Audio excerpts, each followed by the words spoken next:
Yo, what's up? It's Josh here. Welcome back to another video. And inside of this one, what we'll be running through are the 3 biggest reasons that most online coaches get completely trapped by their business, which ultimately caps their ability to scale. And so as I was getting started with my online coaching business, I had 0 clients at the beginning. Obviously, when I went from 0 to 5 clients, that was really easy to manage at that point. Anyone could manage 5 clients. Like, let's be honest, even if you had your phone, you could sit there and manage those clients with text messages. Even though that would be like the most ineffective way of running things, you could still do it.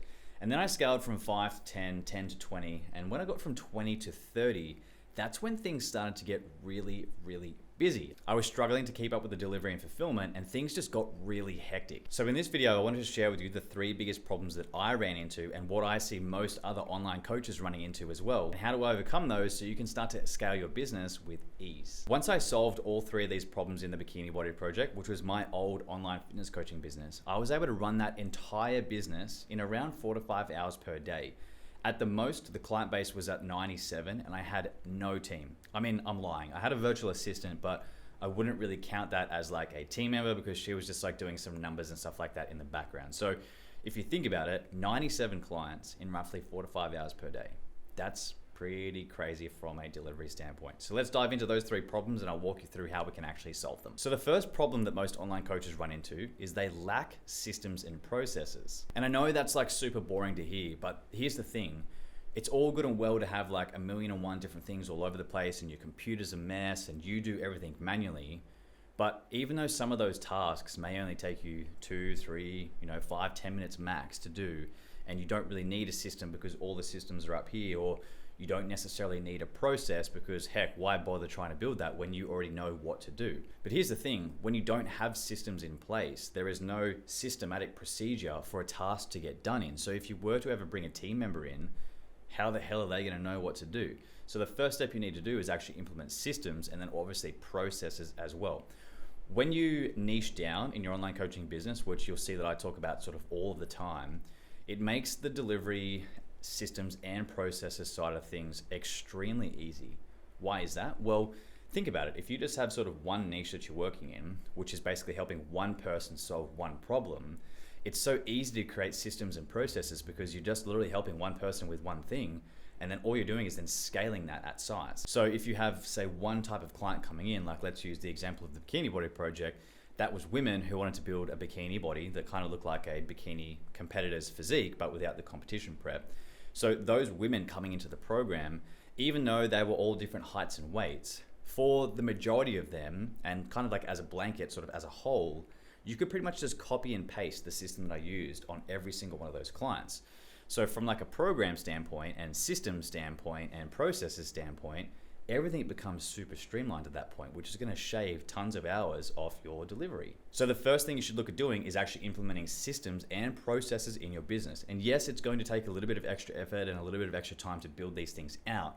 But trust me, once you do this, it's an absolute game changer. Which then brings us into problem number 2. And I would say this is one that I struggled with for a long time before realizing that I needed to do it. And that problem is you lack boundaries and expectations with your clients.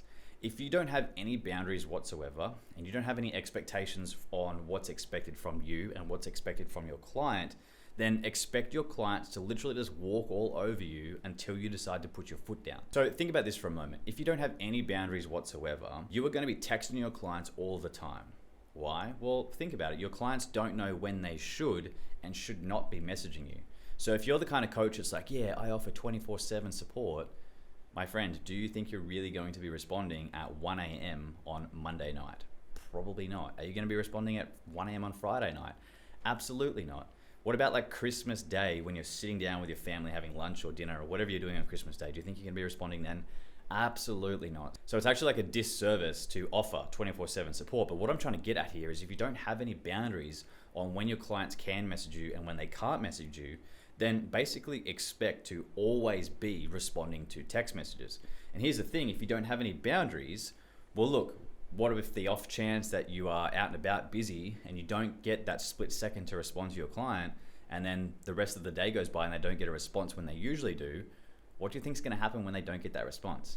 They're gonna be pissed off, they're gonna be angry, they're gonna be the one that's like, well, he or she's not supporting me, I'm out.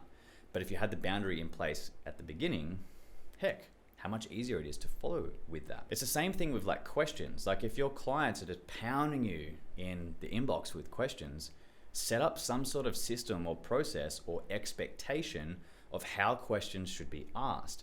In my coaching program, The Freedom Coach, I lay down an expectation at the beginning of like, hey, if you have a question and you have already gone through the learning curriculum, which is where all of our learning modules are, if you can't find the answer to your question inside of there, then what I want you to do is actually post that question in our community platform so all of our other members can see the question.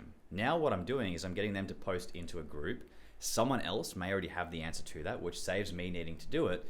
But then what I'm also doing is potentially killing two birds with one stone. So if, say, they ask a question about something in the group and someone else is also having that same question in their mind, they just hadn't gotten around to asking the question yet, well, boom, I just got two done in one go. So it makes the fulfillment and the delivery side of things even easier as well. So you need to lay down boundaries and you need to lay down expectations. What is going to be happening and at what times? What does the client need to be doing and what do you need to be doing, so we know where those expectations are, so no one oversteps boundaries and we know exactly what to expect from both parties. Which then brings us into problem number 3, which is most online coaches don't have any niche whatsoever. They're just like the generalist that will help anybody and everybody, which is fine if you have like 10 or 20 clients. But trust me, once you start to get to like 30, 40, 50 clients, shit gets hectic, man. Like, trust me, you'll start forgetting names. You'll be like trying to build programs over here for this kind of person, and you'll be doing nutrition over here for this kind of person. And because there is such a diverse client base, it can make it really hard to sort of fulfill and deliver to all of these people. It's not to say that you can't get it done, but think about it this way. If you had a niche, which is one specific person, one specific outcome, it can be so much easier to create templates, systems, processes, automations.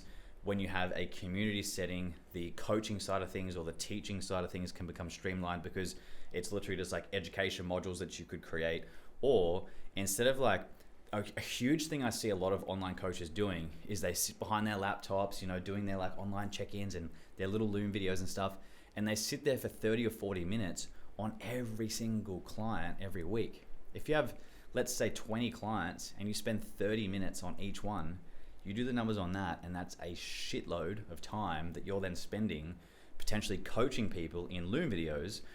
But here's the thing, and here's the but. If you had a niche, you could do a coaching call once a week in your program and then just present on the topic so everybody can learn at once. So instead of doing one-to-one, one-to-one, one-to-one, one-to-one, one-to-one with your Loom videos, do one to everyone, and now it's just one 30-minute Zoom meeting where you can educate everybody at one time. So now if you look at things, by having just one specific niche with one specific outcome, everything becomes extremely streamlined at that point. So from a delivery standpoint, it's just gonna save you literally hours and hours and hours each week. If I was to really look at how much time I spent on the delivery side of things inside of the Bikini Body project, I shit you not, it was probably 4 or 5 hours per week maximum. I would do probably 2 hours and 2 hours of check-ins on Mondays and Fridays, so that's 4 hours. And then I would do a coaching call 2 times per week, which was half an hour each. So now you're looking at 5 hours. And then I'd probably spend a little bit doing messages and stuff like that and going back and forth. And then I would have client one-to-ones once a month with my clients. So from a delivery standpoint, I'm probably saying 3 to 4 hours per week. It's probably looking at like between 5 and 10 hours per week. But that's pretty good considering that most online coaches will sit there for 6 hours every week talking to their computer, repeating themselves over and over again. Instead, create learning modules, create templates, systems, processes, automations.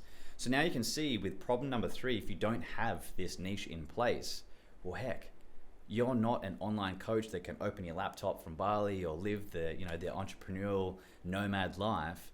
Instead, you've gone from being potentially an in-person trainer on your feet all day, walking around talking to people, to now sitting in a dark room behind your laptop for 12 hours per day. That sounds absolutely terrible to me. That's not the reason why I got into online coaching. And there's like a pretty damn good chance that's not the reason why you got into online coaching either. So let's quickly recap the 3 biggest problems that most online coaches face that ultimately keeps them trapped by their laptops all day. Problem number 1 is you lack systems, processes, and also automation. Problem number 2 is that you don't have any boundaries and expectations in place.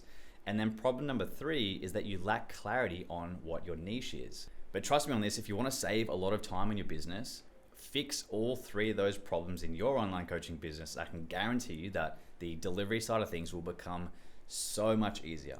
But my friend, that's it for this video. I hope you got a lot of value out of that one there, and I look forward to seeing you inside of the next one.